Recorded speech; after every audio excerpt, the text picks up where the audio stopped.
Good morning, everyone. Thank you so much for joining us on this auspicious Friday, November 3rd, and welcome to the Sickle Cell Awareness Group of Ontario's third annual Sickle Cell Disease Summit.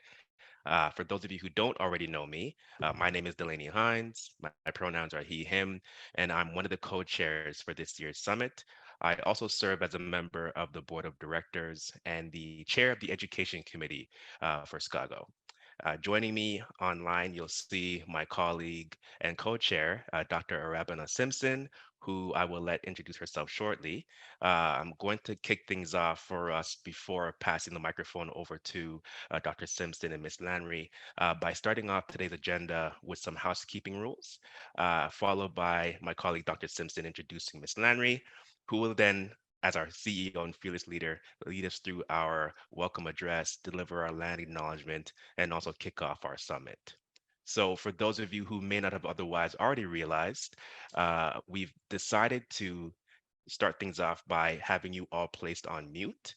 So we kindly ask that you respect the learning being done in the space today by abiding by the following housekeeping rules. So first, upon entry into all sessions, in the event you notice that your microphone has been enabled, we ask that if you haven't already seen it disabled, please do so. If you would like to ask a question, please do so using the chat or the question and answer function, which you'll see when you hover over your Zoom toolbar at the bottom of the screen. We'll try our best to answer all questions during today's sessions. Alternatively, if our moderators feel comfortable and if time permits, during the question and answer section of any session you participate in this afternoon, please raise your hand using the raise hand function so that moderators will be able to select you and help you take yourself off mute to pose your question orally. Also, you'll probably have recognized that we offer a closed captioning feature as well, which will be provided for all sessions. And it can also be activated in the feed loop lobby toward the uppermost right corner of the screen. And it can be selected by basically just selecting the closed caption icon in your toolbar. It's that simple. Please, if you're also thinking about communicating with folks on Feedloop by way of the chat or also through Zoom, please use respectful language at all time. No profanity or inappropriate images or posts will be uh, allowed. So there's all those things are prohibited. So please at your best refrain from exhibiting that behavior. Also, please do not post any other material that's unrelated to today's discussions or any of the discussion topics. Please and thank you.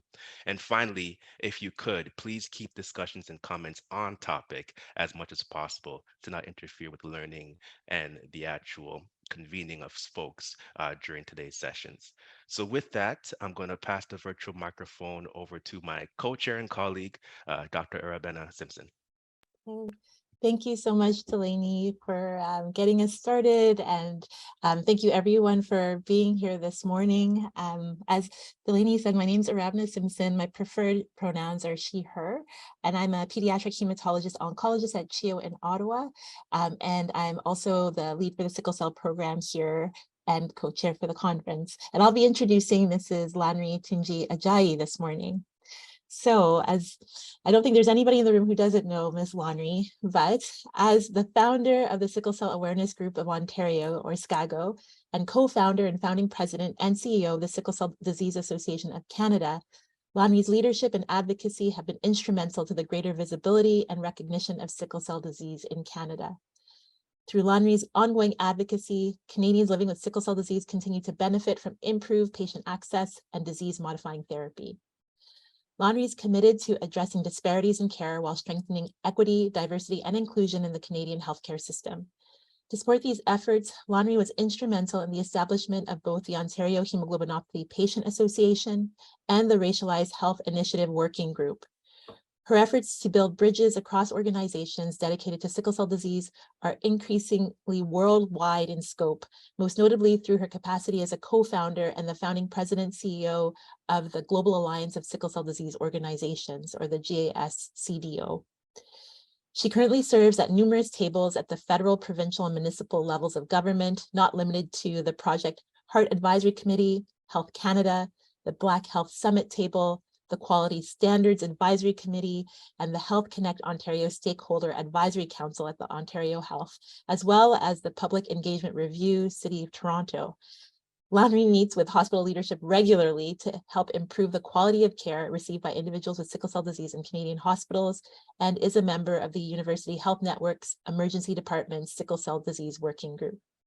And somehow she has time to lead this conference and continue her advocacy to move us all forward. Lanre is also a consultant to leading pharmaceutical companies involved in developing innovative therapies for sickle cell disease. In recognition of her continuing advocacy and leadership on behalf of individuals living with sickle cell disease and their families, Lanre has been a recipient of the Governor General's Meritorious Service Medal, M.S.M, the Senate Canada 150 Award, and was recognized as one of the 100 accomplished Black Canadian women in 2018. So without any further ado, I'll hand the virtual microphone to Mrs. Lanre Tunji-Ajayi. Thank you so much, Dr. Sensei and Mr. Hines, for the kind introduction. Good morning, afternoon, and evening, everyone, depending on where you are joining us from. It's an exciting privilege to welcome you to the third annual SCAGO Summit 2023. We're gathered together because of a shared commitment to equity, health equity. But before we begin, we must acknowledge that we are in difficult times with so much unrest and tension in the world. And as a community, we must stand with humanity and pray for peace of people of the world. We must also acknowledge the indigenous peoples of our land that we are on today. While we are gathered on a virtual platform, it's important to take a moment to acknowledge the importance of the land, which we each call home. We do this to reaffirm our commitment and responsibility in improving relationships between nations and to improving our own understanding of local indigenous peoples and their culture. We acknowledge the ancestral and unceded territory of the Inuit, Métis, and First Nation peoples that call this land home. Over the course of the next 2 days, we will be together virtually. And you're here because you wanted to impact your knowledge and experience, as well as gain new knowledge. You're here because you recognize that there continue to be inequity in sickle cell healthcare globally and in Canada. As you may be aware, the theme of the SCAGO Summit 2023 is advocacy for sickle cell disease. As such, whether you are an individual or family member affected by sickle cell disease, whether you're a clinician, a researcher, community member, we hope that after these 2 days of learning, networking, and sharing of perspectives, you will become a more seasoned advocate, ready to bring about changes in your local health systems and in every system that people with sickle cell disease find very difficult to navigate.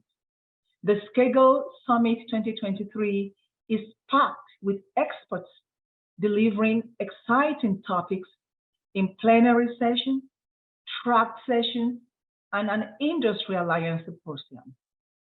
Honestly, with the $1.5 billion earmarked for rare disease strategy, the IAC, which is the Industry Alliance Symposium, will provide the rare opportunity at 2:45 p.m. tomorrow for the industry, clinicians, and patient community to deliberate on improved access to innovative therapies in sickle cell disease. And you do not want to miss this session or any of the Summit 2023 sessions. Now, at the conclusion of this year's summit, we hope we would have helped you understand even better why advocacy in sickle cell disease management matters, ways that community members and healthcare providers can address stigma and other barriers to high quality care. We hope we would have helped you understand racism and microaggression in healthcare settings, hydroxyurea and other emerging therapies, gene editing and other curative therapies in sickle cell, mental health in sickle cell disease, digital and behavioral interventions in sickle cell disease, using technology to improve health outcomes, acute care syndrome in sickle cell, and much more. Now, without taking much longer, I wish to acknowledge the co-chairs of the Summit Planning team, Mr. Delaney Hines and Dr. Warren Simpson, the members of the Summit Planning team, our esteemed presenters and moderators, the attendees of the Summit 2023, the industry partners that provided financial support, Pfizer, Novo Nordisk, Vertex, PSC, Editas, thank you so much. The partnering institutions, Sickle Hospital, UHN, London Health Science Centre, McMaster Medical Center, CHIO, Queen's University, and TaskUp Global Consulting. Your support has brought the sickle cell community together today, and we are grateful indeed. I would also like to acknowledge the presence of Senator Jane Kirby, who helped to bring Canada on the world map as the first country in the world to enact June 19 as Sickle Cell Awareness Day. We thank you for your unwavering interest in raising the much needed awareness for this marginalized disease. Thank you. Now, without much ado, I declare the SCAGO Summit 2023 open. And please know that we are collecting feedback at the end of every session. Please take a few minutes to let us know how each section performed. Our survey will pop up at about 5 minutes before the conclusion of each session. You will also receive a general link for you to help us evaluate the overall SCAGO Summit 2023. We ask you to please kindly complete and return that survey to us before November 20. Now we will move on to the SCAGO Summit Keynote address, which is next. You can stay on this link. I believe it is the same link that you have, that you'll be able to listen to that. Thank you so much for your time. I'll pass it on to the co-chairs of this amazing summit. Thank you again for your time. Thank you for being here. And the summit is officially open. Thank you. Thank you so much, Ms. Lanre, for that welcome address. I believe we have our keynote speaker, Ms. Melissa Gordon-Pitts, lying in wait to join us.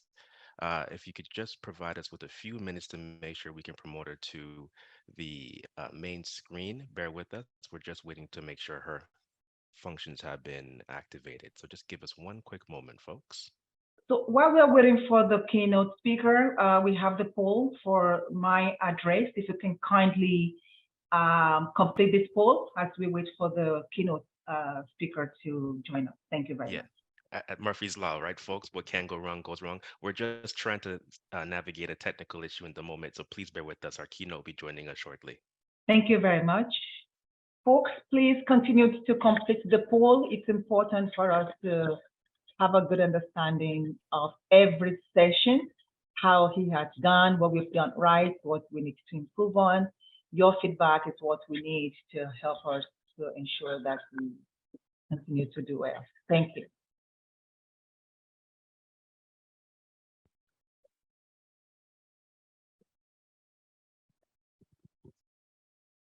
Wonderful. Welcome, welcome, welcome, Melissa. Thank you so much for helping us and bearing with us as we navigate that technical snafu. It just goes to show that, one brain is better. I mean, two brains are better than one because we're here now. So thank you for joining us.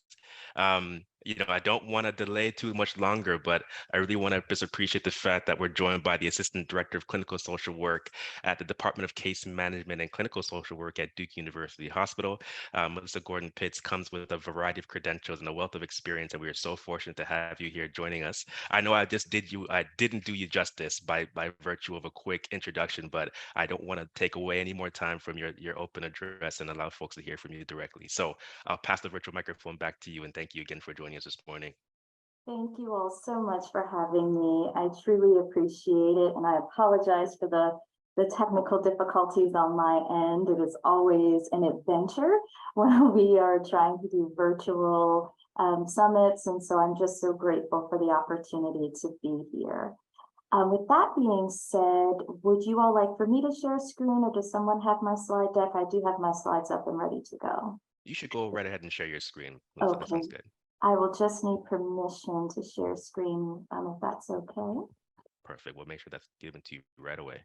All right. Thank you so much. I appreciate that.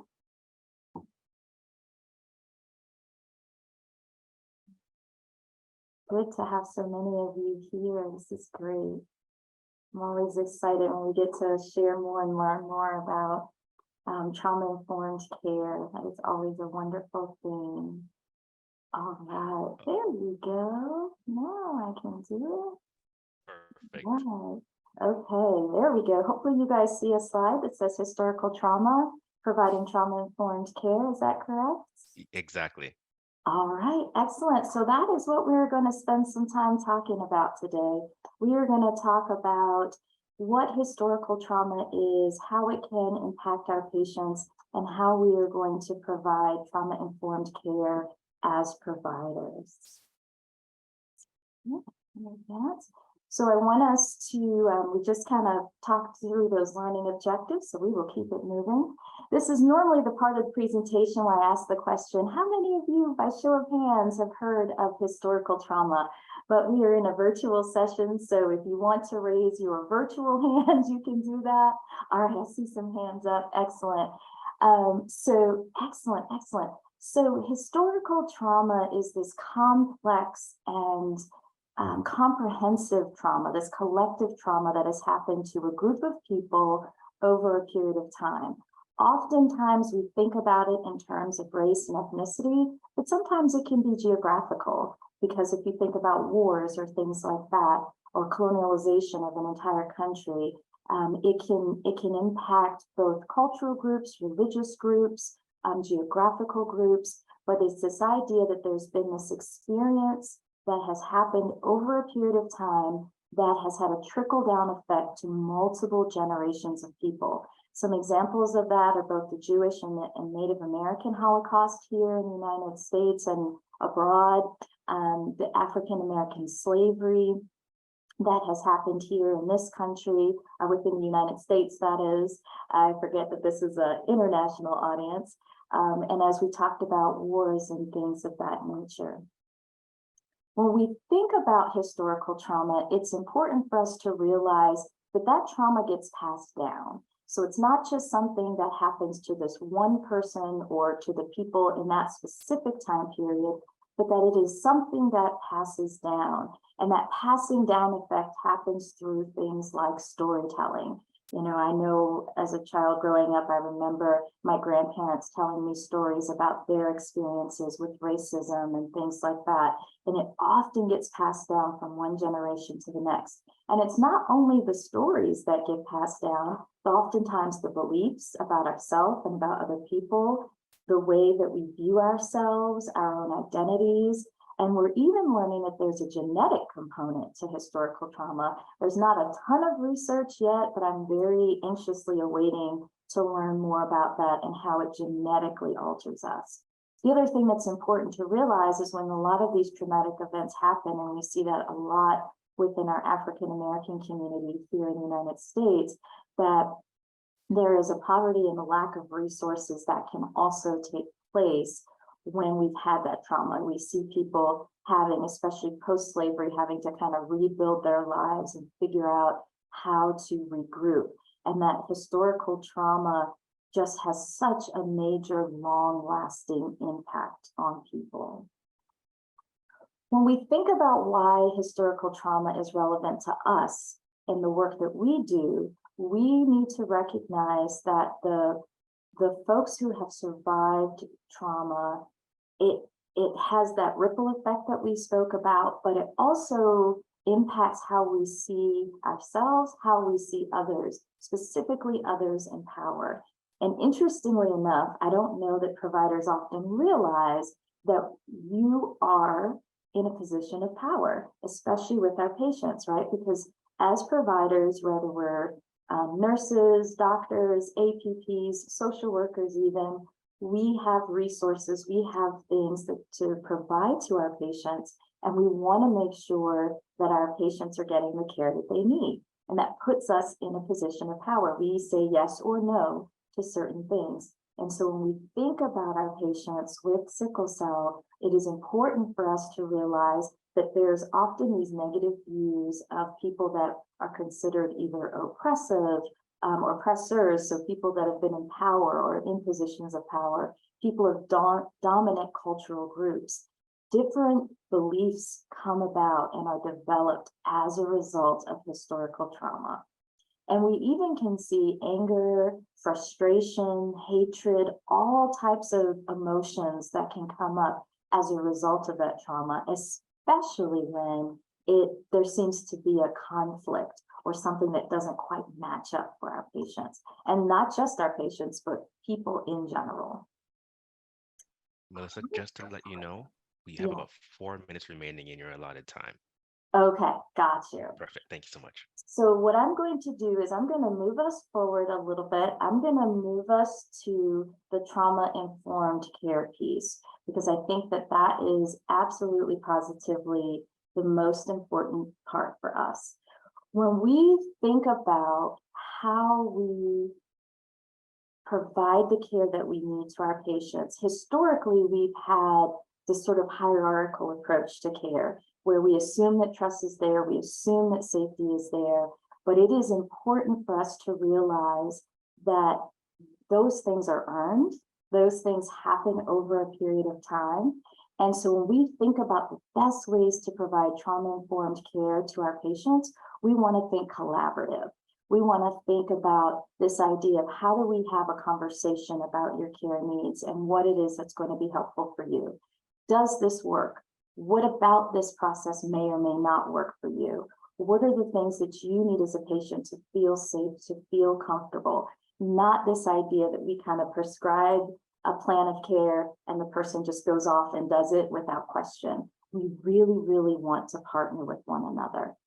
The other thing we want to think about is our tone, how we communicate with each other. Are we talking in a manner where we're slowing down and really able to listen and hear what the other person has to say, really able to join and connect with them? Are we using non-judgmental language where we're able to not make people feel bad for maybe not understanding something or not agreeing with something? We want to make sure that we're talking about why we're gaining sensitive information. We want to be thoughtful about the physical and emotional boundaries that we have with our patients. Some people like for us to be in close proximity, maybe even touch their hand or their arm. Other folks are like, don't touch, back up, and that's okay. We need to be thoughtful about that.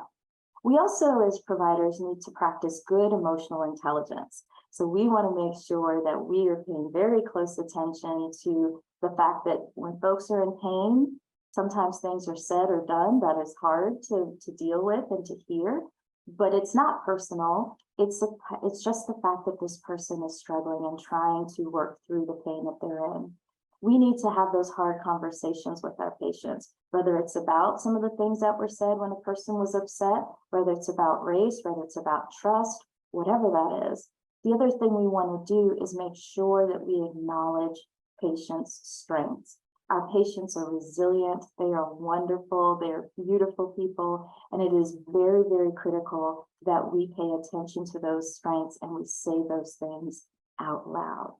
I want to be mindful of the time. Are there any questions that anyone has?